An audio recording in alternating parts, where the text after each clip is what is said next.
Hi அனைவருக்கும் வணக்கம். இன்னைக்கு இந்த வீடியோவில் என்ன பார்க்க போகிறோம் அப்படின்னா 6th ஸ்டாண்டர்ட் ஹிஸ்ட்ரி பேரரசுகளின் காலம் குப்தர் வர்த்தனர். இந்த லெசன்லேருந்து லைன் பை லைன் கொஷின் ஃபுல்லாக பார்க்க போகிறோம். எப்போவுமே டிஎன்பிஎஸ்சி குரூப் 4ல் குப்தர்கள் டாப்பிக்லேருந்து அட்லீஸ்ட் 2 கொஷினாக கேட்டுடுறாங்க. ஸோ வீடியோ ஸ்கிப் பண்ணாமல் ஃபுல்லாக பாருங்கள். இந்த கொஷின்ஸ் கண்டிப்பாக உங்களுக்கு ரொம்ப யூஸ்ஃபுல்லாக இருக்கும். ஃபர்ஸ்ட் கொஷின் பார்க்கலாம். வட இந்தியாவில் குஷானர்களாலும் தெற்கே சாதவாகனர்களாலும் நிறுவப்பட்டிருந்த வலிமையான பேரரசுகள் எந்த நூற்றாண்டின் இறுதியில் பெருமையும் வலிமையும் இழந்தன? ஆன்சர் 3ஆம் நூற்றாண்டு. வலிமை வாய்ந்த பேரரசுகள் வலிமை இழந்த அச்சூழல் யாரை ஒரு புது அரசை உருவாக்கி ஆட்சி நிறுவ வைத்தது? ஆன்சர் சந்திரகுப்தர். Third question. வட இந்தியாவை கிபி 606 முதல் 647 வரை ஆட்சி புரிந்த வர்த்தன அரசர் வம்சத்தை சேர்ந்த அரசர் யார்? ஆன்சர் ஹர்ஷர். குப்த அரச வம்சத்தை நிறுவியவர் ஸ்ரீகுப்தர். குப்த அரச வம்சத்தை நிறுவியவர் ஸ்ரீகுப்தர். ஸ்ரீகுப்தர் ஆண்ட பகுதிகள் வங்காளம் மற்றும் பீகார். நாணயங்களில் முதலாக இடம்பெற்ற குப்த அரசரின் வடிவம் யாருடையது? நாணயங்களில் முதலாக இடம்பெற்ற குப்த அரசரின் வடிவம் யாருடையது? ஆன்சர் ஸ்ரீகுப்தர். அடுத்த கொஸ்டின் நம்பர் 7. ஸ்ரீகுப்தருக்கு பின் பதவியேற்ற இவருடைய மகன்? ஆன்சர் கடோத்கஜர். கல்வெட்டுகளில் ஸ்ரீகுப்தரும் கடோத்கஜரும் எப்படி குறிப்பிடப்பட்டுள்ளனர்? ஆன்சர் மகாராஜா. புகழ்பெற்ற வலிமை மிகுந்த லிச்சாவி அரச குடும்பத்தை சேர்ந்த குமாரதேவியை மணம் முடித்தவர் 1ஆம் சந்திரகுப்தர். அடுத்த கொஸ்டின் நம்பர் 10.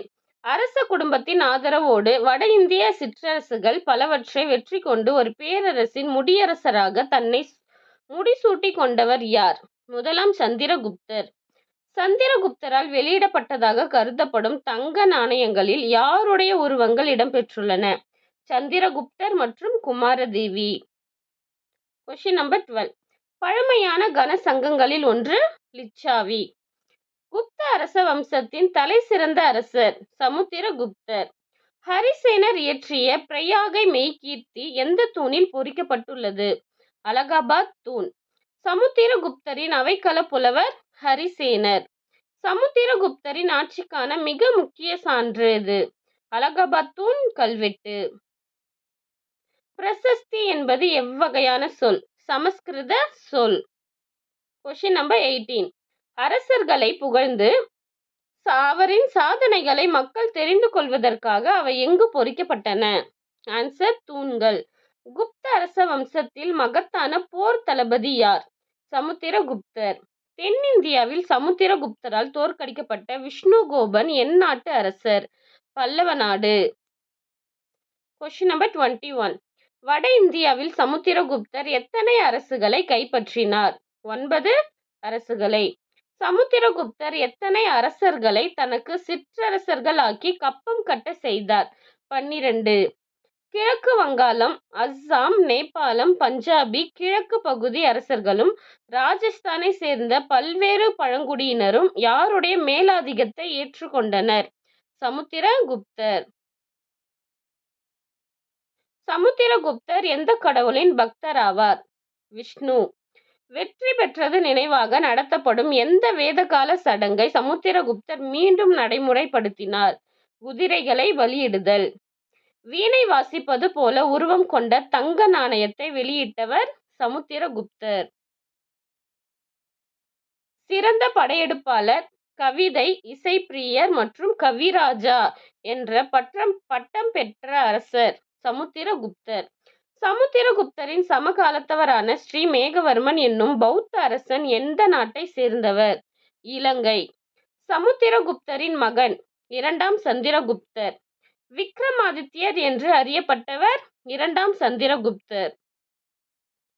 அடுத்த கொஸ்டின் நம்பர் 31.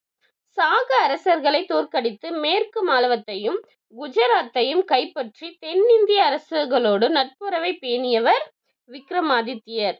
குதுப் மினாருக்கு அருகே உள்ள இரும்பு தூண் யாரால் உருவாக்கப்பட்டதாக நம்பப்படுகிறது? விக்ரமாதித்யர்.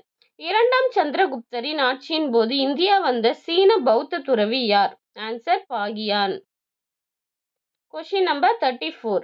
நவரத்தினங்கள் என்று புகழப்படும் கலைஞர்கள் யார் அவையை அலங்கரித்தனர்? ஆன்சர் விக்ரமாதித்யர். விக்ரமாதித்யர் அவையில் இருந்த நவரத்தினங்கள் யார் யார் அப்படின்னா, காளிதாசர் அவர் யாருன்னா சமஸ்கிருத புலவர், ஹரிசேனர் சமஸ்கிருத புலவர், அமரசிம்ஹர் அகராதியல் ஆசிரியர், தன்வந்திரி மருத்துவர், காகபாணர் ஜோதிடர், சன்கு கட்டடக்கலை நிபுணர், வராகமிகிரர் வானியல் அறிஞர், வராச்சி என்பவர் இலக்கண ஆசிரியர் மற்றும் சமஸ்கிருத புலவர், விட்டல் பட்டர் மாயவித்தைக்காரர். ஸோ இவங்க தான் விக்ரமாதித்யர் அவையில் இருந்த நவரத்தினங்கள். அடுத்த கொஸ்டின் நம்பர் 36.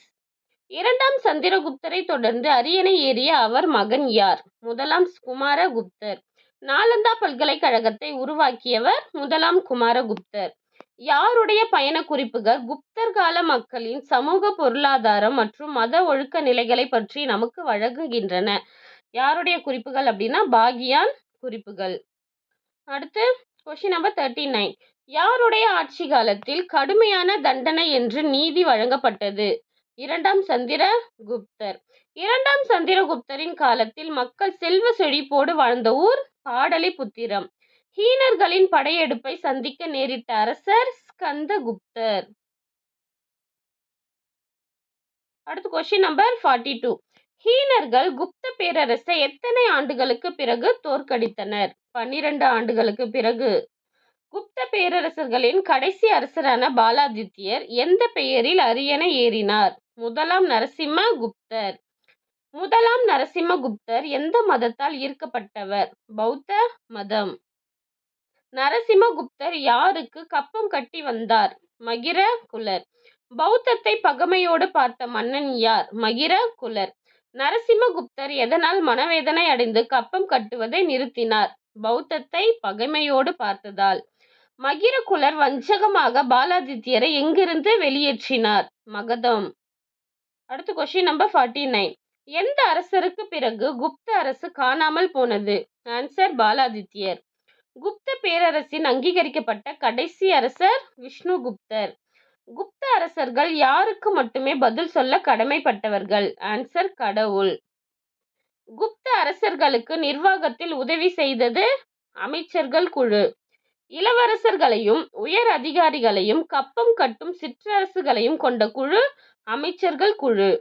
தண்டநாயக்கர் மற்றும் மகா தண்டநாயக்கர் என அழைக்கப்பட்டவர்கள் உயர் பதவியில் அமர்த்தப்பட்ட அதிகாரிகள். அடுத்த கொஸ்டின் நம்பர் 55. தேசம் அல்லது பக்தி எனும் பெயரில் பல பிராந்தியங்களாக பிரிக்கப்பட்டது குப்த பேரரசு. பிராந்தியங்களை நிர்வகித்த ஆளுநர்கள் எப்படி அழைக்கப்பட்டனர்? உபாரிகா. பிராந்தியங்கள் எப்படி பிரிக்கப்பட்டன? விஷ்யா எனும் மாவட்டங்களாக. அடுத்து கொஸ்டின் நம்பர் 58. குப்த பேரரசில் மாவட்ட நிர்வாகத்தை மேற்கொண்ட அதிகாரிகள் விஷ்யாபதிகள். கிராமிகா கிராமதி யாகஷா என்னும் அதிகாரிகள் எங்கு செயல்பட்டனர்? கிராமங்கள். குப்த பேரரசு எந்த அமைப்பின் முக்கிய பங்கினை உணர்த்துகிறது? இராணுவ அமைப்பு. Question number 61. குப்த பேரரசின் முத்திரைகளிலும் கல்வெட்டுகளிலும் எந்த பதவியின் பெயர் குறிப்பிடப்பட்டுள்ளது? இராணுவ பதவி. ஒற்றர்களை உள்ளடக்கிய வேவு பார்க்கும் அமைப்பு தூதகா. அரசு கருவூலத்தில் முக்கியத்துவத்தையும் வருமானத்திற்கான பல வழிகளையும் குறிப்பிடும் நூல் நிதிசாரம். குப்த பேரரசில் பல்வேறு வரிகளை செலுத்த வேண்டியும் கொத்தடிமை நிலைக்கு தள்ளப்பட்டதும் பரிதாபமாக இருந்ததும் யார்? ஆன்சர் விவசாயிகள். வணிகர்களில் எத்தனை வகையினர் இருந்தனர்? 2. சிரோஸ்தி சார்த்தவாகா. Question number 66. மிளகு, தங்கம், செம்பு, இரும்பு, குதிரை, யானைகள் ஆகியவை எந்த அரசர் காலத்தில் முக்கிய வணிக பொருள்களாகும்? ஆன்சர் குப்தர்கள். அடுத்த கொஸ்டின் நம்பர் 67.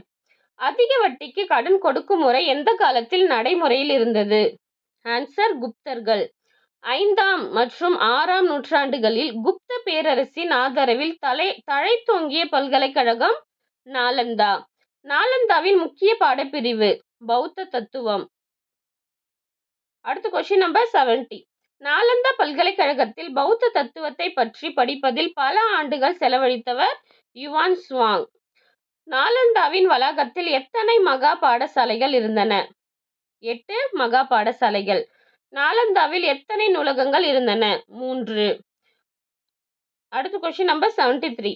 மம்லுக்குகள் என அழைக்கப்பட்ட துருக்கிய இஸ்லாமிய அடிமை வீரர்களால் அழித்து தரைமட்டமாக்கப்பட்ட பல்கலைக்கழகம் நாலந்தா.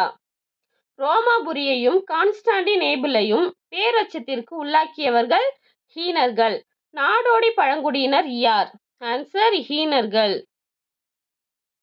குப்தர் காலத்தில் நிலங்களை வகைப்படுத்துதல். அடுத்தது குப்தர் காலத்துல எப்படிலாம் நிலங்களை வகைப்படுத்தியிருக்காங்க அப்படின்னா, ஃபர்ஸ்ட் ஷேத்ரா. ஷேத்ரா அப்படின்னா வேளாண்மைக்கு உகந்த நிலங்கள். அடுத்து கிலா. கிலா அப்படின்னா தரிசு நிலங்கள். அடுத்து அப்ரகதானா வனம் அல்லது காட்டு நிலங்கள். அடுத்து வஸ்தி. வஸ்தி நிலங்கள்னா குடியிருப்புக்கு உகந்த நிலங்கள்.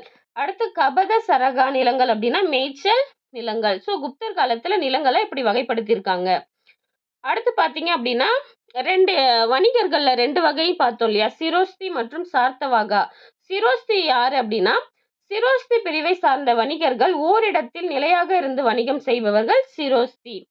சார்த்தவாகா அப்படின்றவங்க பார்த்தீங்கன்னா, எருது பூட்டிய வண்டிகளில் சரக்குகளை ஏற்றி பல்வேறு இடங்களுக்கு சென்று வணிகம் செய்பவர்கள் சார்த்தவாகா. அடுத்த கொஸ்டின் நம்பர் 78. ஹீனர்களோடு தொடர்புடைய வெள்ளை ஹீனர்கள் எதன் வழியாக இந்தியா வந்தனர்? ஆன்சர் மத்திய ஆசியா. ஹீனர்கள் யாரை தோற்கடித்த பின்னர் மத்திய இந்திய பகுதிகளில் பரவினர்? ஸ்கந்தகுப்தர். ஹீனர்களில் தனக்குத்தானே அரசராக முடிசூட்டி கொண்டவர் தோரமானர். அடுத்த கொஸ்டின் நம்பர் 81. தோரமானருக்கு பின் ஆட்சி செய்த அவரது மகன் மகிரகுலர். யசோதர்மன் ஆட்சி செய்த பகுதி மாலவம். ஈனர்களின் ஆட்சிக்கு முடிவு கட்டியவர் யசோதர்மன். நாட்டின் பல பகுதிகளை இணைக்கும் சாலைகள் யார் அமைத்தனர்? ஆன்சர் குப்தர்கள். அடுத்த கொஸ்டின் நம்பர் 85. பாடலிபுத்திரம், உஜ்ஜயினி, வாரணாசி, மதுரா போன்றவை யாருடைய காலத்தில் முக்கிய வணிக நகரங்களாக இருந்தன? ஆன்சர் குப்தர்கள் காலத்தில். குப்தர்களின் நாணய அமைப்பு முறையை பயன்படுத்தியவர்? ஆன்சர் சமுத்திரகுப்தர். இது ரொம்ப இம்பார்ட்டன்ட் கொஸ்டின். இந்தியாவில் வணிக பொருத்தத்திற்கு உதவியாக இருந்தது கடற்கரை துறைமுகங்கள். அடுத்த கொஸ்டின் நம்பர் 88. குப்தர்களுக்கு அடுத்து வந்த காலத்தில் எதன் சுழற்சியில் வீழ்ச்சி ஏற்பட்டது? பொற்காசுகள். குப்தர்கள் காலத்தில் சிறந்து விளங்கிய தொழில்கள் உலோக தொழில் மற்றும் சுரங்க தொழில்.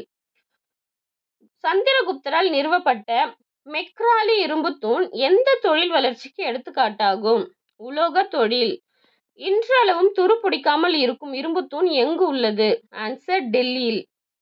குப்தர்கள் காலத்தில் சமூகம் எத்தனை வர்ணங்களை கொண்ட வர்ண முறையில் இருந்தது? ஆன்சர் 4. அடுத்த கொஸ்டின் நம்பர் 93. குப்தர் கால சமூகம் எந்த வழி சமூகமாக இருந்தது? தந்தை வழி சமூகம். மனுவின் படி தந்தையின், கணவனின் அல்லது மூத்த மகனின் பாதுகாப்பில் யார் இருத்தல் வேண்டும்? ஆன்சர் பெண்கள். குபேரநாகா, துருபசுவாமி ஆகியோர் யாருடைய அரசியர் என கல்வெட்டுகள் குறிப்பிடுகின்றன? 2ஆம் சந்திரகுப்தர். அடுத்த கொஸ்டின் நம்பர் 96. உடன்கட்டை ஏறும் முறை யாருடைய காலத்தில் பின்பற்றப்பட்டது? குப்தர்கள். குப்தர்கள் காலத்தில் மீண்டும் புத்துயிர் பெற்று நடைமுறைக்கு வந்தவை வேத மதமும் வேத சடங்குகளும். அடுத்த கொஸ்டின் நம்பர் 98. சமுத்திரகுப்தரும் முதலாம் குமாரகுப்தரும் நடத்தியது அஸ்வமேத யாகம். உருவ வழிபாடும் சைவம் வைணவம் ஆகிய இரு பிரிவுகளும் யார் காலத்தில் தோன்றியது? ஆன்சர் குப்தர்கள் காலத்தில். ஹீனயானம் மகாயானம் என இரண்டாக பிரிந்தது எது? ஆன்சர் பௌத்தம். பௌத்த மதம் ஹீனயானம் மகாயானம் என இரண்டாக பிரிந்தது. கட்டுமான கோவில்களை முதன்முதலாக கட்டியவர்கள் குப்தர்கள். கட்டுமான கோவில்கள் எந்த வகையான கோவில்களின் அடுத்த கட்ட பரிணாம வளர்ச்சி? பாறை குடைவரை கோவில்கள். அடுத்த கொஸ்டின் நம்பர் பார்த்தீங்கன்னா 103. அஜந்தா, எல்லோரா, பாக், உதயகிரி ஆகிய இடங்களில் காணப்படுபவை பாறை குடைவரை கோவில்கள். குப்தர்கள் கால பகுதியில் திராவிட பாணி கூறுகளை ஒத்திருக்கும் கோயில்கள் கட்டுமான கோவில்கள். அடுத்து பார்த்தீங்கன்னா நாலந்தாவில் உள்ள 18 அடி உயரமுள்ள புத்தரின் செப்பு சிலையும் கல்தான்கஞ்ச் எனும் இடத்தில் உள்ள 7.5 அடி உயரமுள்ள புத்தரின் உலோக சிற்பமும் குப்தர்களின் எந்த கலைக்கு எடுத்துக்காட்டாகும்? ஆன்சர் ஓவியக்கலை. குப்தர் காலத்தில் மக்களால் பேசப்பட்ட மொழி பிராகிருதம். குப்தர் காலத்தில் அலுவலக மொழியாக இருந்தது சமஸ்கிருதம். சமஸ்கிருத இலக்கணம் வளர்ச்சி பெற்றது யாருடைய காலத்தில்? குப்தர்கள் காலத்தில். வங்காளத்தை சேர்ந்த சந்திரகோமியா எனும் பௌத்த அறிஞர் எழுதிய இலக்கண நூல் சந்திர வியாக்கரணம். அடுத்து காளிதாசர் இயற்றிய சாகுந்தலம், மாலவி காக்னிமித்ரம், விக்ரம ஊர்வசியம் போன்றவை எவ்வகையான நூல்களாகும்? நாடக நூல்கள். மேகதூதம், ரகுவம்சம், குமார சம்பவம், ரிது சம்ஹாரம் போன்றவை யாருடைய நூல்கள்? காளிதாசர். அடுத்து கொஸ்டின் நம்பர் 112. குப்தர்கள் நவீன உலகத்திற்கு விட்டு சென்றுள்ள மரபு வழி சொத்து எது? பூஜ்ய கண்டுபிடிப்பும் தசம எண் முறையும். சூரிய சந்திர கிரகணங்களுக்கான உண்மை காரணங்களை விளக்கிய நூலான சூரிய சித்தாந்தா யாருடைய நூல்? ஆன்சர் ஆரியபட்டர். மருத்துவ துறையின் புகழ்பெற்ற அறிஞர் யார்? ஆன்சர் தன்வந்திரி. அடுத்து கொஸ்டின் நம்பர் 115. அறுவை சிகிச்சை செய்முறையை பற்றி விளக்கிய முதல் இந்தியர் யார்? ஆன்சர் சாரக்கர். வர்த்தனா அல்லது பூஷ்யபதி அரச வம்சம் எதை தலைநகராக கொண்டு ஆட்சி புரிந்தது? தானேஸ்வரம். குப்தர்களின் படை தளபதியாக பணி செய்தவர் பூஷ்யபதி. அடுத்து கொஸ்டின் நம்பர் 180. யார் ஆட்சி பொறுப்பு ஏற்றதும் புஷ்யபதியின் குடும்பம் செல்வாக்கும் வலிமையும் மிக்கதாக மாறியது? பிரபாகர வர்த்தனர். பிரபாகர வர்த்தனர் இயற்கை எய்திய பின்னர் அரியணை ஏறிய அவரது மகன் ராஜவர்த்தனர். அடுத்து கொஸ்டின் நம்பர் 120. ராஜ்யஸ்ரீயின் கணவர் எப்பகுதியின் அரசர் ஆவார்? ஆன்சர் கன்னோசி. ராஜ்யஸ்ரீயின் கணவரை கொன்ற கவுடா வம்ச அரசர் யார்? ஆன்சர் சசாங்கர். சிறையிலிருந்து சகோதரியை மீட்கும் முயற்சியில் சசாங்கரால் வஞ்சகமாக கொல்லப்பட்டவர் ராஜவர்த்தனர். ராஜவர்த்தனர் கொல்லப்பட்ட பின் தானேஸ்வரத்தின் அரசரான அவரது தம்பி ஹர்ஷவர்த்தனர். அடுத்து கொஸ்டின் நம்பர் 124. கன்னோசியை ஆளும் பொறுப்பை ஏற்றுக்கொள்ள கேட்டுக்கொண்டவர் ஹர்ஷர். ஹர்ஷர் தானேஸ்வரம் மற்றும் கன்னோசி இரண்டிற்கும் அரசரானதால் தன் தலைநகரை எங்கு மாற்றினார்? ஆன்சர் கன்னோசிக்கு.